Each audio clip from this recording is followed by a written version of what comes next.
Gracias por recibirnos y bueno, vamos a comenzar conversando por el tema electoral, ¿no? Estamos ya a casi dos meses de las elecciones y Ipsos le da 4, IEP le da 2.8 y tiene el mayor antivoto. ¿Cómo cree que va a lograr remontar eso y pasar a la segunda vuelta? Hay que trabajar más, simplemente. Esa es la fórmula no mágica, pero es la fórmula más segura, es trabajar más, informando a la gente lo que hemos hecho y tratar de hacer un esfuerzo para vencer el antivoto. ¿Y cómo va a ser ahora que se han limitado los viajes y hay una serie de normas también bueno, por la COVID? Hay que respetar las normas, sobre todo con responsabilidad, pensando en la salud en el marco de la pandemia y además en la certeza de que no van a llegar las vacunas en el momento oportuno, pero de todas maneras no hemos descartado hacer viajes manteniendo siempre la distancia social y tratando más que todo de cubrir las redes sociales y los medios de comunicación regionales, que son muy importantes, pero que han sido descuidados por los gobiernos de turno. Entonces eso quiere decir que pronto de repente estará viajando, ¿no? Probablemente la próxima semana nuevamente retome viajes. Esta vez creo que sería a La Libertad y después hacia el sur.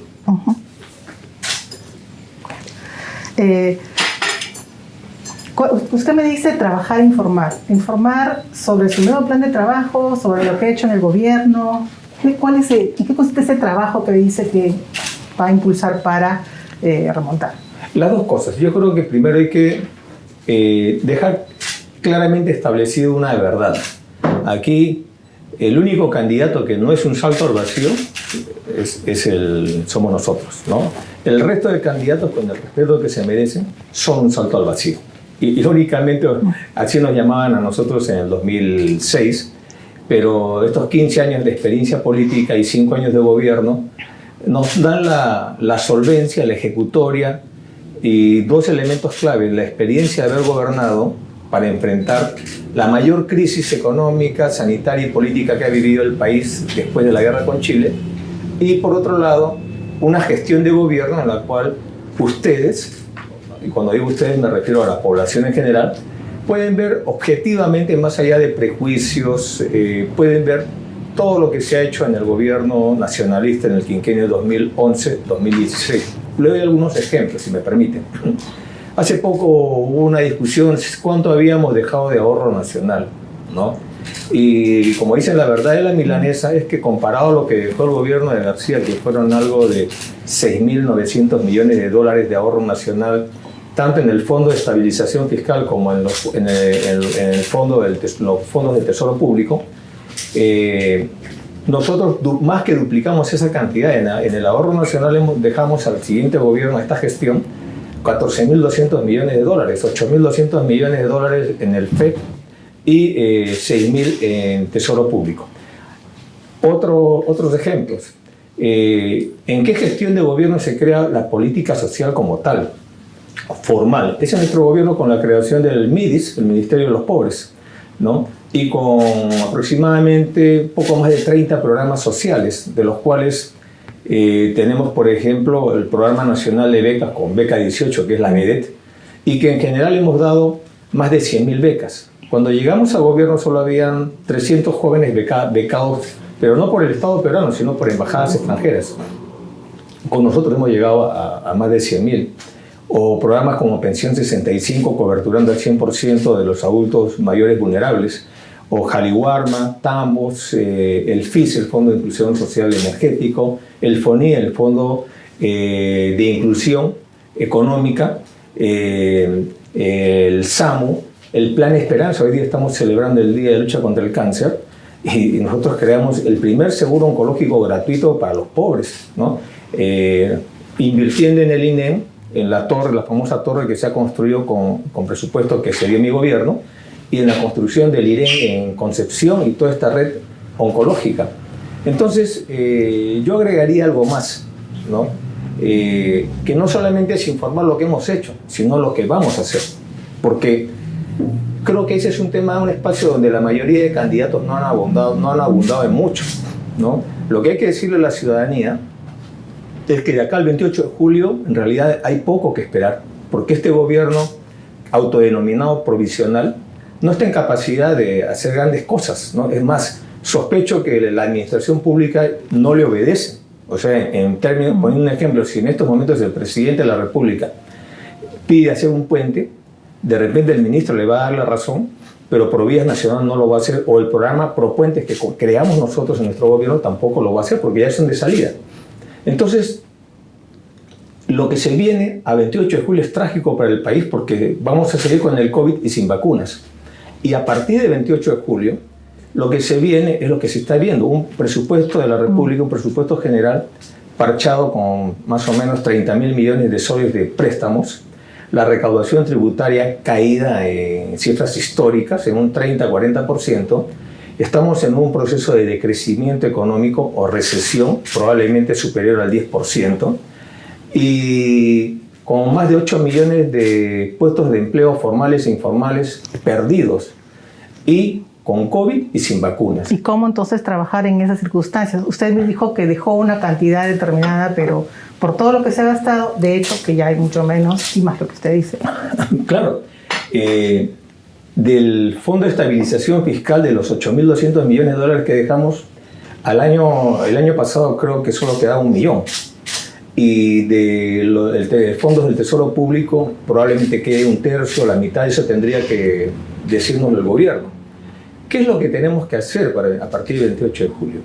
Tenemos que, en políticas de salud, retomar la reforma de salud que nosotros iniciamos, aumentando el presupuesto de salud que pasó de poco más de 2% del Producto Bruto Interno a más de 3% del Producto Bruto Interno de nuestro gobierno, y que esta gestión lo redujo. ¿A cuánto lo pondría usted? La tendencia debe ser a 6%, que es más o menos la media de países de renta media, ¿no? Pero dependerán las circunstancias. El tema acá es que debemos recuperar los hospitales y reforzar, como desde un inicio lo señalé, ¿no?, la red primaria de atención pública, que son los centros médicos, las postas médicas y los llamados hospitales estratégicos que se creó en el gobierno nacionalista, en nuestra gestión de gobierno. Allí debe estar el oxígeno y ahí debe estar el personal de la salud. Porque lo que hoy día tenemos son muertos por COVID y muertos a consecuencia del COVID, de muchos peruanos y peruanas que tuvieron que dejar tratamientos de quimioterapia, renales, hemodiálisis, operaciones programadas porque los hospitales estaban saturados por pacientes de COVID. Esa cifra de muertos no la tenemos ahora. En segundo lugar, tenemos que entender que tenemos que motivar al personal de la salud dentro del marco de la reforma, formalizar a todo el sistema CAS, sistema laboral provisional o precario del sector salud, porque hoy día hemos llegado al punto de que se ha colapsado el sistema de salud, tanto en camas UCI, viendo la reventa, especulación de las recargas del oxígeno y el cansancio, el agotamiento del personal médico. Tenemos que dar normas de urgencia para facilitar el reconocimiento de los títulos médicos a tantos peruanos y extranjeros que se han graduado en universidades del exterior, pero que no se los reconocen acá los títulos y por lo tanto no pueden acceder a trabajar. Para 28 de julio faltan 5 meses. ¿Usted le diría al presidente Sagasti que haga eso? En 5 meses pueden morir muchas personas. Lo que estamos hablando acá es de lo que haríamos nosotros para gobierno. Lo que podría hacer el presidente Sagasti es, por ejemplo, ser más efectivo en traer las vacunas acá. Nosotros le dejamos herramientas, por ejemplo, en política exterior, que son los acuerdos de asociación estratégica integral con China y el acuerdo superior que conseguimos con Rusia, 2 países que producen vacunas, ¿no? Entonces, además de esto, en nuestro gobierno China pasó a ser el principal inversionista en el Perú. Entonces, hay herramientas en política exterior que deben servir al gobierno para lograr que China nos envíe con prontitud las vacunas y sin sobreprecio. Por ejemplo, no me parece oportuno que el gobierno esté informando de los problemas de aerolíneas que no llegan a China. Son temas menudos que solo generan incertidumbre en la población, pero ellos tienen que resolverlo. Y para eso les dejamos una fuerza armada moderna, aviones de transporte de carga modernos. Les hemos comprado 4 aviones Spartan cada uno con capacidad de 10 a 11 toneladas y son nuevos. Pero no llegan directamente. Esta mañana justo estaban preguntándole eso a las fuerzas aéreas y dijeron que tenían que hacer varias paradas porque no tenían cadena de frío. Ese es el principal problema. ¿Sabe qué? A mí me da un poco de gracia, ¿no? Y preocupación a la vez cuando pretendemos nosotros discutir temas técnicos, ¿no? Si nos preguntásemos qué es una cadena de frío, probablemente podríamos tener 2 respuestas o 3 respuestas, ¿no? Ese es un problema técnico. Eso se resuelve entre los técnicos de la Fuerza Aérea y los técnicos chinos para instalar al avión la cadena de refrigeración que necesiten las vacunas. Es más, yo no sé si las aerolíneas comerciales tienen sistemas de cadena de frío, ¿no? Eso lo colocan los técnicos para asegurar el transporte, como en un transporte el transportista acomoda la carga. Así que eso no debiera ser un problema, es un tema técnico, un tema a menudo que no debe entrar a servir como una excusa para no utilizar nuestra infraestructura y equipamiento. ¿Qué hubiera sido de este gobierno con esta pandemia sin la infraestructura logística que le dejamos como en la Fuerza Armada, en salud con los hospitales y todo el equipamiento que les hemos dejado, ¿no? Creo además que dentro del campo de materia económica tenemos que reactivar el empleo y tenemos que reactivar la economía.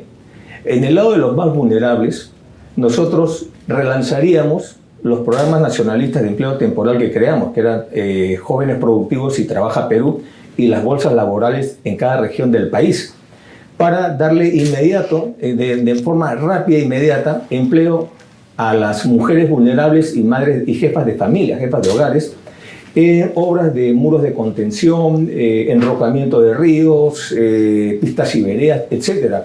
Acuérdense que en nuestro quinquenio, a través de estos programas, logramos generar empleo inmediato temporal a más de 1 millón de peruanas.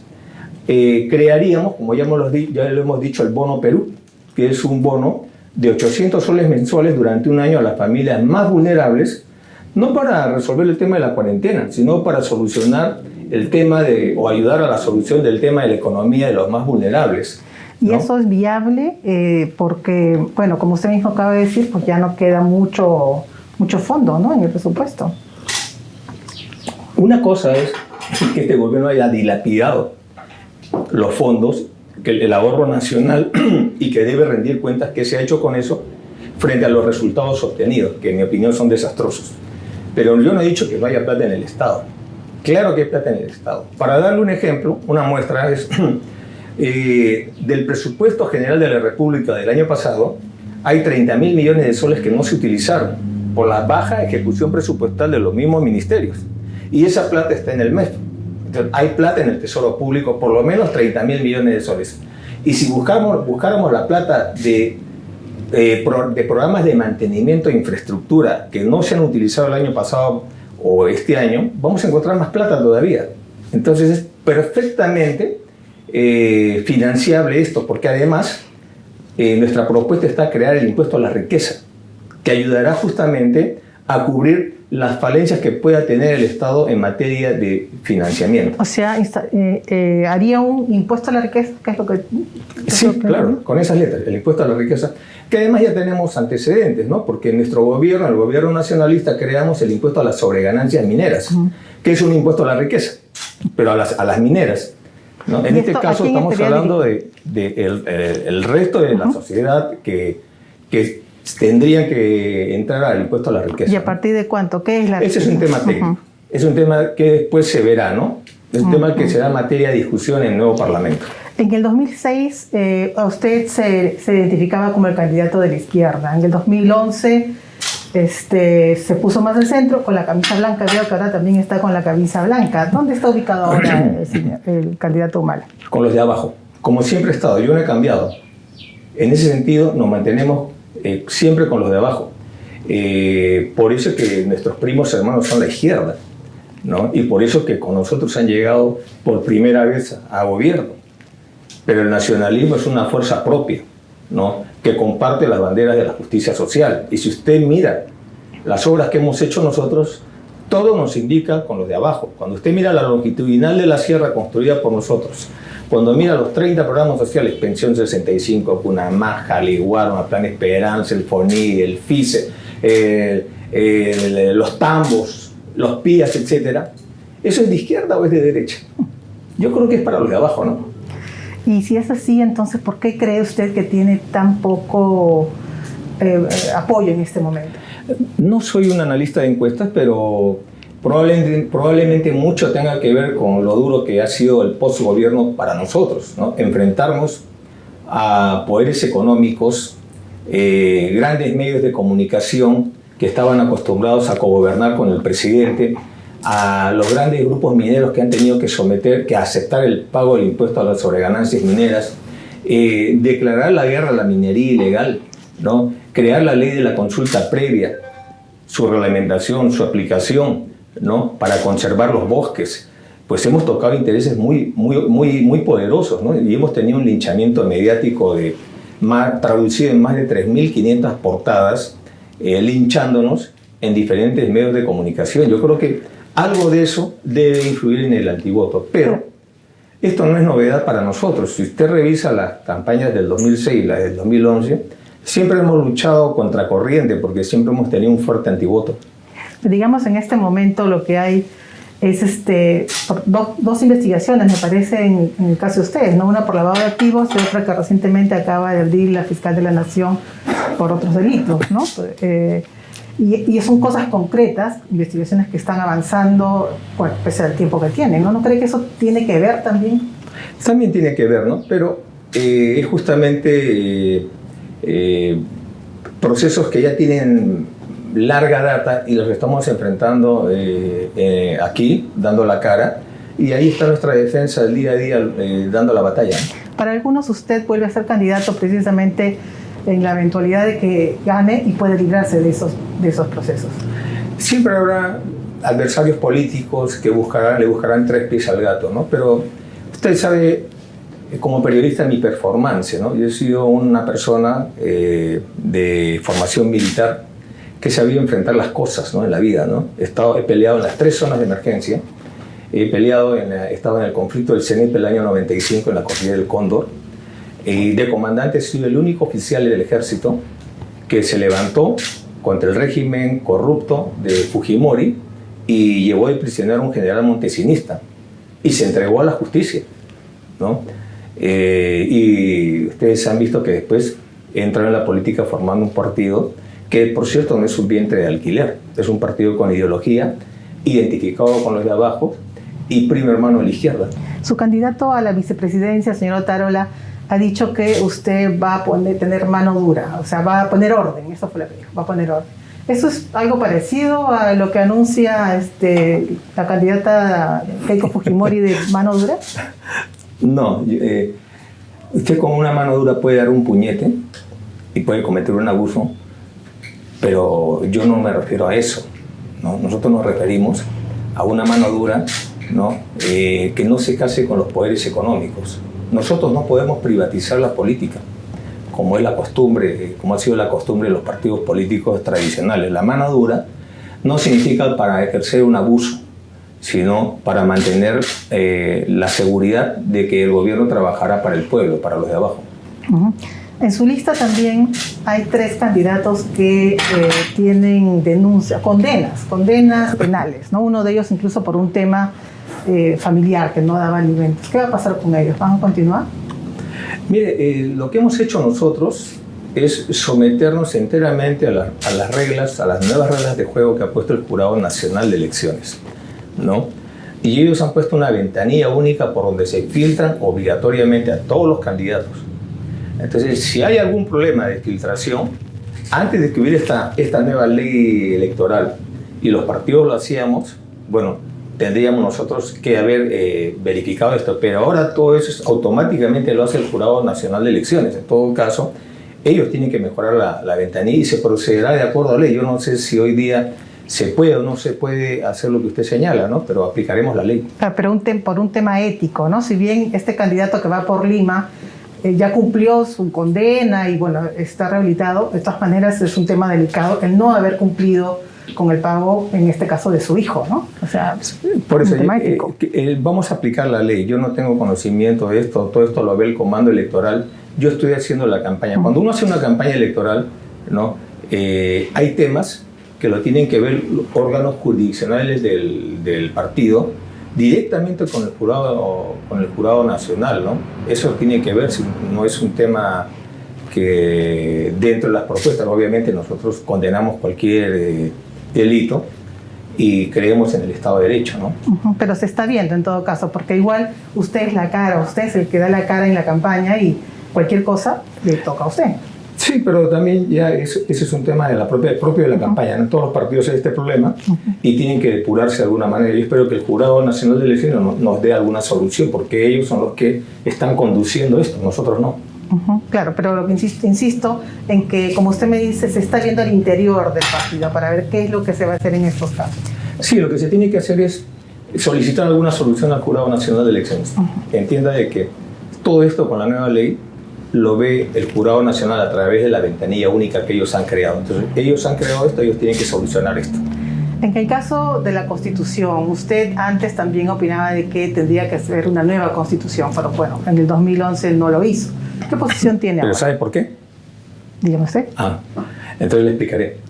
En el 2000 es una bandera primigenia del Partido Nacionalista. Es la primera organización política que embandera la nueva Constitución. Han habido colectivos, etcétera, que lo han hecho y todos esos han sumado y nosotros les agradecemos. Pero seguramente como organización política somos la primera que desde nuestro nacimiento nacimos con el cambio de la Constitución. Lamentablemente la mayoría en el Perú no lo quería, ¿no? Había una incertidumbre para un cambio constitucional. En las elecciones del 2006 obviamente no logramos la victoria y en la del 2011 con los resultados de la primera vuelta el equipo de análisis, la comisión política determinó que si seguíamos con esas banderas primigenias íbamos a la derrota, porque había una gran mayoría en el país que no estaba seguro de un cambio de constitución y no veían y querían un referente. ¿Cuál era el referente, ¿no? De ese cambio constitucional? Porque ya había pasado la época de la Guerra Fría, etc. Se analizó esto y al final se decidió que el mismo equipo que trabajó el plan de gobierno del 2011 hiciera un resumen ejecutivo de las cosas que podíamos construir en 5 años. Y ahí, en lo que se llamó la hoja de ruta, ya no estaba el cambio constitucional. Por eso ya fuimos en la segunda vuelta sin cambio constitucional. A mí me alegra que hoy día, a raíz de todas las crisis que hemos vivido, de la pérdida, de la poca de confianza que quedaba en la política a raíz de este Congreso y esta serie de gobiernos, de este quinquenio, haya por lo menos un 50%, que es lo que estiman los estudios de las encuestas, de población que quiere un cambio constitucional. Eso empata con nuestra propuesta primigenia de un cambio constitucional. Y para eso lo que nosotros proponemos, ¿no? En buena hora que ya la sociedad haya cambiado su punto de vista, lo que vamos a proponer es un referéndum. Llegado al gobierno vamos a plantear inmediatamente un referéndum con 2 preguntas. La primera es si quieren o no quieren una nueva constitución. Y si la mayoría quiere y si quieren una nueva constitución, ¿quién la debe hacer? ¿El Congreso electo para el 28 de julio, o sea, el 11 de abril, o un nuevo cuerpo legislativo? Si eligen por lo primero, iríamos por un Congreso constituyente. Y si eligen por lo segundo, iríamos por una Asamblea Constituyente. Perfecto. Otro tema también vinculado a lo que dijo antes, ¿no? Cuando usted fue candidato, también estuvo en Bambamarca y recuerdo que usted habló mucho del oro y el agua, ¿no? Les dijo a ellos, ustedes toman agua, no comen oro. Así es. Y posteriormente, como presidente, avaló lo de Conga. ¿Qué posición va a tener ahora? Habría que entender qué cosa es lo que se dijo en Bambamarca, porque mucho se ha caricaturizado con esto y creo que hay que explicarlo. Yo he señalado siempre que el oro y el agua no son excluyentes, pueden convivir. Y como nacionalista, nosotros hemos visto que en la época de los incas, la minería y la agricultura coexistían. Siempre ha coexistido esto en el Perú. Entonces, plantear una contradicción de uno o lo otro, ¿no? Yo decía esto y lo otro también, pero hay que sacarle el jugo a las mineras y por eso creamos el impuesto a las sobreganancias mineras. ¿no? Nosotros no hemos avalado Conga, esa es una mentira, ¿no? Lo que hemos avalado es la Constitución, la ley, porque si yo no cumplo la ley, el primer requisito, el primer artículo para sancionar a un presidente, entre los deberes de un presidente, está obligado a cumplir la ley, a dar el ejemplo en el cumplimiento de la ley. Entonces, de acuerdo a la ley, yo no podía ir contra la ley y expropiar una propiedad de esa naturaleza, a pesar que ganas no me faltaban. Y además, en esto también hay que decir las cosas como son. Nosotros desde un principio apoyamos la posición del gobierno regional, que era Goyo Santos. Y lo apoyamos cuando ellos inclusive llegaron a un entendimiento con la empresa, con Yanacocha creo que era. Yanacocha. Pero al final, antes de firmar sus acuerdos, se fracturó esa unidad regional. Salieron otros líderes regionales que cuestionaron al gobernador regional, al presidente regional de esa época. Y el presidente regional, al final, por miedo a perder su base social y apoyo, desconoció todos los acuerdos que había tenido con la empresa y dejó al gobierno solo. Pero esa negociación, esos acuerdos de entendimiento lo ha llevado a ellos, y nosotros siempre, nuestro mensaje a la empresa era: nosotros apoyamos lo que hay el gobierno regional. El problema es que al final, a la hora nona, ellos desconocieron todo. Entonces, nosotros lo que hemos tenido que hacer es simplemente aplicar la ley, nada más, con los costos que yo considero que no han debido darse, ¿no?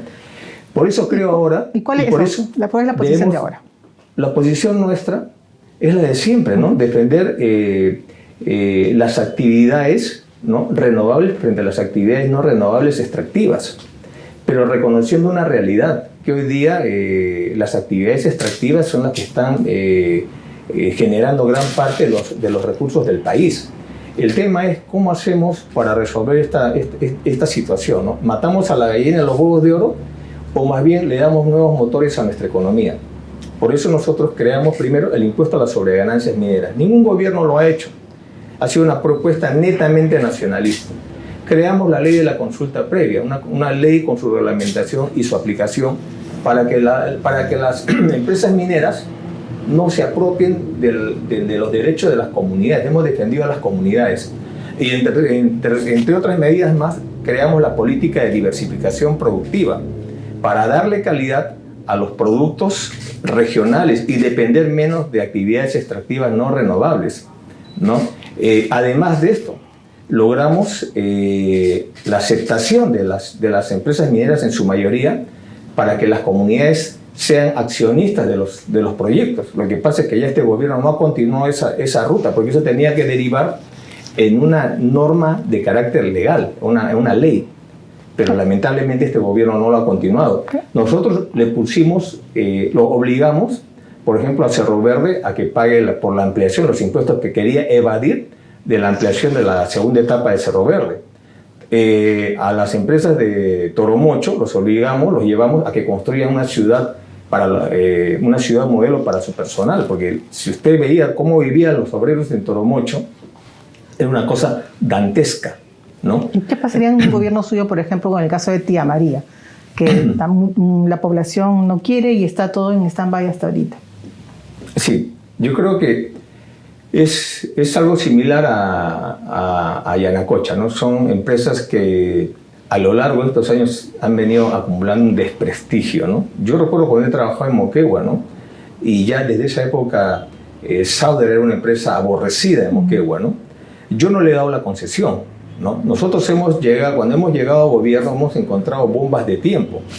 Acuérdense que Conga explotó en el primer semestre nomás de mi gobierno, y Tía María ha sido un par de años después, pero ya estaban las bombas creadas porque ya el Estado había firmado una serie de compromisos contractuales con estas empresas, ¿no? Y lo que faltaban eran temas sociales, ¿no? Temas que ya estaban en la última etapa de un proceso de explotación minera. Nosotros hemos tratado de congeniar con la población y evidentemente es un tema más profundo de lo que aparenta ser, ¿no? Yo creo que ahí gran responsabilidad de esto son estas empresas que han acumulado tanta animadversión, y por otro lado hay una legítima preocupación de los agricultores de la zona, ¿no? En nuestro gobierno hemos aprendido muchas cosas, ¿no? hemos acumulado experiencia y con toda seguridad vamos a apoyar a la agricultura y a las actividades renovables como siempre hemos querido hacerlo. O sea, ¿fomentaría un diálogo entre ellos o apoyaría a los agricultores que no quieren Tía María en este caso? Yo creo que en este caso, con esta constitución no hay una solución. Son inviables estos proyectos. Eso, para que me quede más claro, quiere decir que no iría Tía María. No, el gobierno no solamente no iría porque la población no lo quiere, porque además ya hemos creado la ley de la consulta previa, sino que el Estado tampoco constitucionalmente no tiene los mecanismos para llevar a este proyecto. Entonces, yo creo que con esta constitución y con la posición clara del pueblo, estos son proyectos inviables. Así que aprenderemos a cómo seguimos viviendo al margen de estos proyectos. Tal vez en 50 o 100 años tal vez alguien se anime a hacerlos. Usted ha dicho que de llegar al gobierno no va a indultar a su hermano, a diferencia de Keiko Fujimori, que ha dicho de que la prisión preventiva que sufrió la hizo reflexionar y que sí lo haría con su papá. ¿Por qué esa diferencia? ¿Por qué usted no indultaría a su hermano? Bueno, yo creo que lo que hay que observar nada más es mi ejecutoria. Por eso le digo, mire mi gobierno. Y eso es lo que tenemos que trabajar, ¿no? Porque la gente tiene a veces... se olvidan algunas cosas, ¿no? En mi gobierno he manejado con pulcritud, ¿no? La separación de los temas familiares con los temas de gobierno, ¿no? Entonces usted mire mi gobierno y saque sus conclusiones. Por eso, ¿usted con eso quiere decir que, digamos, considera que la pena que le dieron es la correcta?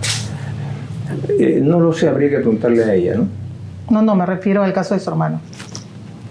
Bueno, no he leído el expediente, yo no tengo, o sea, mal haría yo en hablar de un expediente que no conozco. Una cosa que sí podría llegar, como que llegó a sus manos cuando fue presidente, es un pedido de indulto para el señor Fujimori. ¿Eso es viable? ¿Lo puede hacer un presidente? Sí, pero justamente hoy, a raíz del escándalo Crucillat con Alan García, se creó una comisión de indultos cuyas recomendaciones, si bien es cierto, no es vinculante, pero sí son importantes lo que señale, ¿no? Entonces, en este caso nosotros hemos sido institucionalistas y hemos respetado las recomendaciones de la Comisión de Indultos y Gracias Presidenciales. O sea, digamos que el indulto, el beneficio presidencial tiene un mecanismo y no considera que usted que es una a discreción de porque el presidente se le antoja, indulta tal o cual. No, yo soy una persona que toda su vida ha trabajado en el Estado, sea en el ejército o sea en el gobierno. O sea, yo creo en instituciones, no creo en arbitrariedades. ¿Usted no indultaría a Fujimori? Mire, me está poniendo por eso le vuelvo a repetir, mire mi gobierno y saque sus conclusiones. Bueno, hay un tema también que está pendiente, no solamente está el proceso o la investigación que se le sigue por el caso Lavajato, por el caso de Odebrecht, sino también en el caso de Madre Mía, ¿no? En el caso de Madre Mía todavía hay una investigación pendiente que entiendo que se está retomando en la Fiscalía por los nuevos casos, las exhumaciones que hubo, ¿no?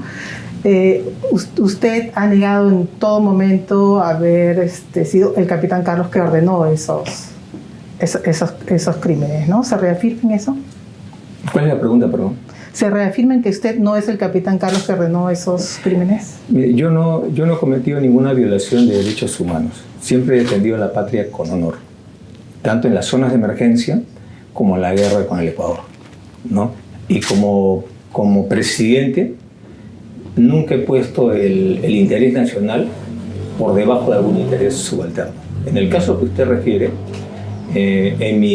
con lo que respecta a mí ya se archivó, yo he sido sobreseído. Entiendo que hay otra investigación y está, creo, en etapa preliminar, así que poco o nada podría comentarle de este caso. Pero en todo caso, si lo llamaran, usted se pondría derecho, como ha hecho en otros casos. Siempre lo he hecho. Hace poco fue citado usted al Congreso también para la comisión que está viendo una acusación por una entrega de 16 millones. Investigación. Una investigación, así es. pero no acudió. ¿Qué fue lo que pasó? ¿Va a acudir más adelante? Siempre he acudido, son temas técnicos legales, que la verdad eso lo maneja mi abogado, ¿no? En sí no sé por qué, pero mi abogado ve esos temas, yo veo política. Pero en todo caso, pero usted tiene que ir, usted es el que Obvio. o va o no va. Obvio, usted iría en la próxima citación. Yo no he aprovechado un cargo, no he aprovechado algún mecanismo para evadir la justicia o para escaparme del país, ¿no? Siempre he enfrentado las cosas acá. Uh-huh. Usted también se ha mostrado en contra de que se posterguen las elecciones, ¿no? Con las actuales cifras que en muchas regiones supera ya los picos que han tenido en la primera ola. ¿Piensa todavía que no se deben postergar, que hay que ir a votar el 11? Yo creo que a veces uno de los problemas que tenemos es que no fijamos conceptos, ¿no? O nos entretenemos y damos vuelta sobre un tema que muchas veces es inocuo o es irrelevante, ¿no? Como por ejemplo saber cómo funciona el sistema de una cadena de frío de un avión. Y ahí podemos hacer un tema de agenda nacional. O agarramos un tema de postergación de elecciones como un tema de agenda nacional. Yo le preguntaría a usted, o haría una reflexión sobre este tema, ¿no?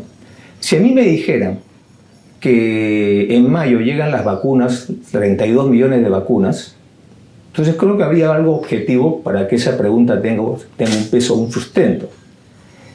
Pero si no tenemos garantía de que en mayo vamos a estar mejor, no sé cuál sería el sustento para una pregunta de esa naturaleza, salvo un cálculo electoral de alguien. El sustento es que se puede contagiar a la gente. Precisamente se dice de que ¿quién nos no aseguraría que en mayo no va a ser peor? Por ejemplo, nosotros propusimos el adelanto de elecciones, ¿no? Porque preveíamos dos cosas. Uno, que la pandemia, porque ya había la segunda ola en Europa, lo que pasa es que acá no se le ha dado la importancia, ¿no? Acá no se le ha dado la importancia, y cuando digo no se le ha dado la importancia, digo al gobierno, porque vieron con 2 semanas o 3 semanas de anticipación la primera ola, cómo devastó el Asia y después Europa, el problema del oxígeno, y no hicieron nada acá. Y la segunda ola la hemos visto con 3 meses de anticipación. Y acá había gente que decía que no iba a llegar la segunda ola, ¿no? Empezando por funcionarios ministros del gobierno actual, ¿no? Y ahora estamos con la segunda ola. Nosotros, por esa razón, ¿no?, propusimos el adelanto de elecciones por el bien del país, no por cálculos electorales, ¿no? Y porque además, ¿no?, como ya lo hemos conversado en la primera parte de la entrevista, poco o nada podemos esperar de este gobierno hasta 28 de julio. No porque sean malos per se, sino porque es un gobierno débil que nace de una crisis política como nunca hemos tenido, ¿no? Entonces, por eso propusimos un adelanto. Y insisto, ¿no?, nadie nos garantiza que más adelante no estemos peor. La pregunta que yo también le plantearía a manera de reflexiones y que debiera preocuparnos es: ¿qué va a pasar si no llegan las vacunas? ¿Podemos resistir? ¿Qué va a pasar con el Perú si al 2023 no llegan las vacunas? ¿Resistiremos como sociedad? ¿El sistema económico va a resistir? Yo creo que va a ser muy difícil, casi imposible. Entonces tiene que haber una fecha límite de las vacunas. O llegan este año o máximo debe estar llegando en el primer semestre del próximo año. Eso lo digo desde el punto de vista que yo no manejo ahorita la información que maneja el gobierno, las cuentas nacionales, la situación y proyecciones de salud, ¿no? Entonces, la pregunta que debiéramos hacer es: ¿qué va a hacer este gobierno, ¿no?, postergando elecciones cuando el problema es un tema de vida o muerte de la nación, que puede colapsar ya no solamente el sistema de salud, sino el sistema productivo, el sistema económico en el país, si no llegan las vacunas el próximo año? Ya no estamos hablando de este año. ¿Y qué medidas debemos de tomar este año para asegurar la estabilidad sanitaria, la estabilidad política y económica del país? Ese es el tema de fondo. Con usted, ¿cuándo llegarían y cuánto se prevé que estaría por lo menos la mitad de la población vacunada? Mire, yo he hablado de algo que tal vez se lo planteo también, ¿no? El rol social del Estado. Con la Constitución actual, el Estado está constreñido al rol subsidiario del Estado. O sea, el Estado no puede competir con el privado. Pero cuando se hizo esta Constitución, a nadie se le ocurrió que podía suceder una pandemia. A lo mucho eran las películas que se veían, que venían sobre virus, etc., pero todo el mundo lo veía como si fueran marcianos, ¿no? Muy lejano, ¿no? Entonces, lo que yo planteo ahora es que el Estado, ¿no? Este gobierno lo puede hacer, y si no, nosotros lo vamos a hacer, ¿no? Una modificación importante en la Constitución, ¿no? Que para determinados temas no prime el rol subsidiario del Estado, sino el rol social del Estado. Cuando es, por ejemplo, un tema de la vida humana, la salud de la población. O sea, por ejemplo, ¿no? eso O cuando es, por ejemplo, un tema de catástrofe. Y me refiero, por ejemplo, a las vacunas. El Estado no puede aceptar ninguna propuesta que nos diga que nos van a dar las vacunas para la totalidad de la población recién en el 2023. Porque si nos dan, por ejemplo, 10 millones de vacunas, o nos dan 31 millones de vacunas, y somos 32 millones, ese millón, ¿no?, están condenados. Entonces, acá tenemos que ver por todos. Y no es aceptable que nos digan que nos van a dar 300.000, 3 millones. No, acá es el gobierno, para eso el gobierno tiene que asegurar el 100% de las vacunas. Y si no lo puede hacer, tiene que modificar el rol subsidiario y entrar a la modalidad del rol social. Y tendremos nosotros que copiar, ¿no?, las fórmulas de las vacunas. Tendremos que agenciarnos de alguna manera las vacunas. Pero primero está la vida, ¿no? Eso se aplicaría, por ejemplo, también al tema de control de precios para este tipo de casos como las clínicas, que muchos han fallecido precisamente por los altos costos que tuvieron. Eso lo estableceremos una vez que seamos gobierno. ¿Por qué? No es que nosotros estemos en contra de una economía abierta. Creo que nadie está en contra de una economía abierta, ¿no? Salvo alguien que quiera imitar el modelo de Corea del Norte, de repente, y hacer una economía cerrada. Pero sí tenemos problemas con el mercado. Y eso es lo que no se debate. El mercado, en teoría no hay mercado perfecto, ¿no? Y siempre los economistas luchan contra las imperfecciones del mercado. Pero cuando hablamos de graves vulneraciones al mercado, como ha sido, por ejemplo, el fenómeno Lavajato, el Club de la Construcción, ¿no?, el Estado tiene que entrar a tallar.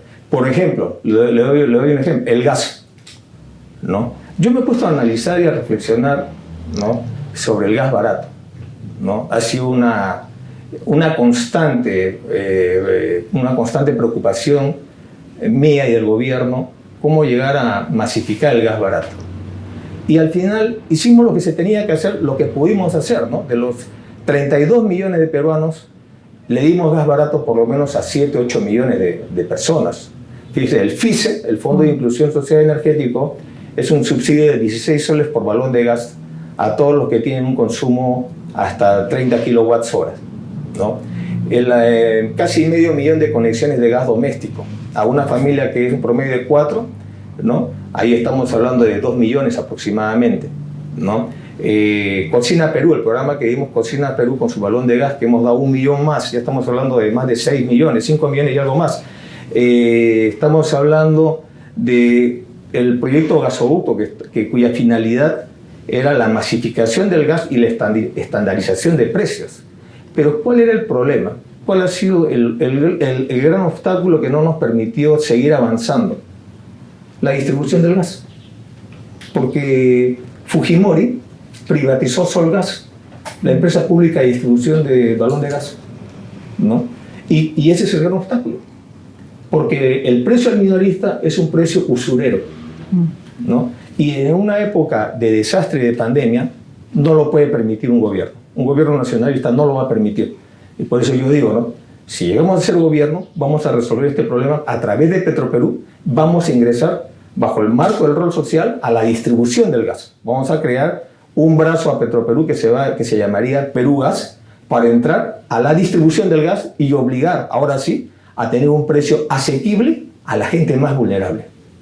Y lo mismo haría para el caso, insisto, en el tema de las clínicas, las medicinas, el oxígeno. Si están en el oxígeno, mire, el problema es que ahora el oxígeno es más sencillo todavía solucionarlo. Lo que pasa es que tengo la impresión, y disculpe que se lo diga de esta manera coloquial, que es como ha llegado el presidente Sagasti a un gobierno, gente buena, gente honesta, ¿no?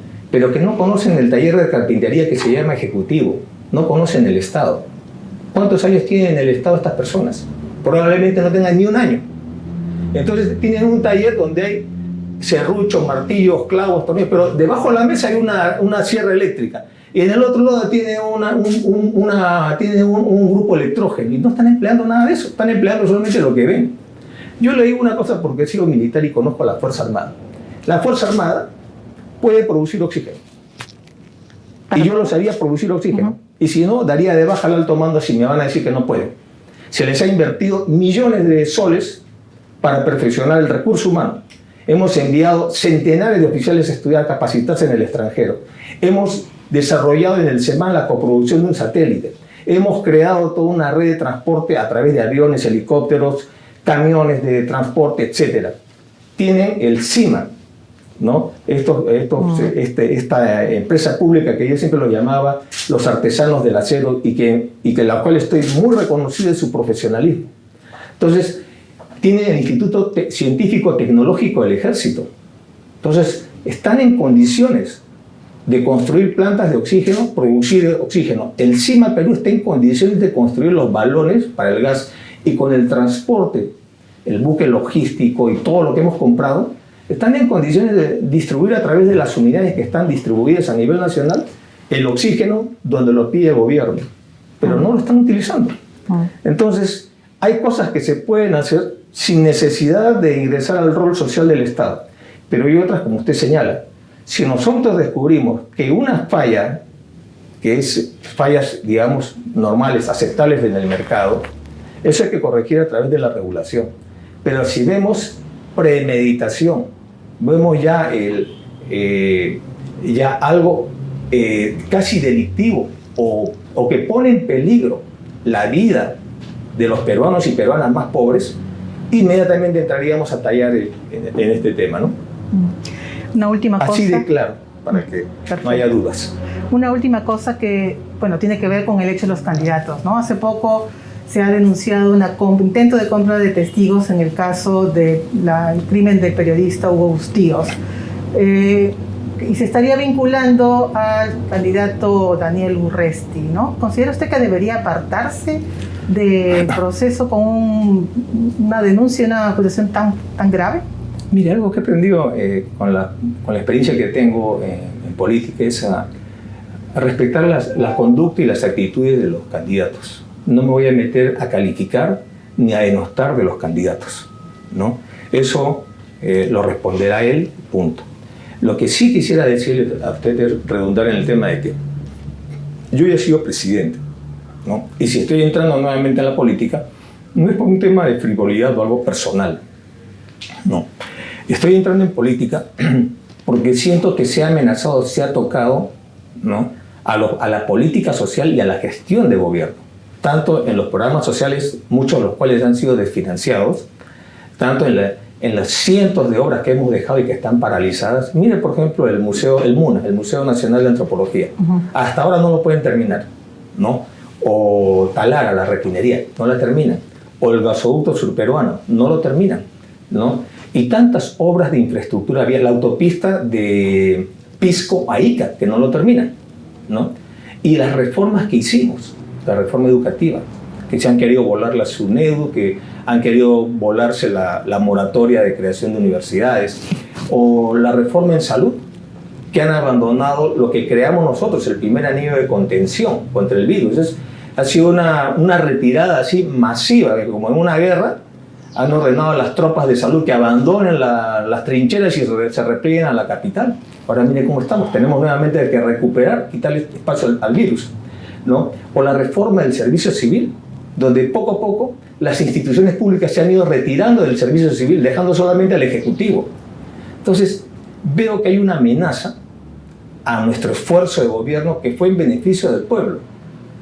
Y por otro lado, frente a lo que se viene a partir del 28 de julio, ¿no?, nosotros tenemos experiencia de gobierno frente al resto de candidatos que todos, sin excepción, son un salto al vacío, ¿no? En esas condiciones, esas son las razones que me motivan nuevamente a entrar a la política, a esta campaña electoral, porque creemos que estamos lo más cerca posible, ¿no?, para garantizar al pueblo, ¿no?, un futuro seguro. Perfecto. Muchísimas gracias. A usted.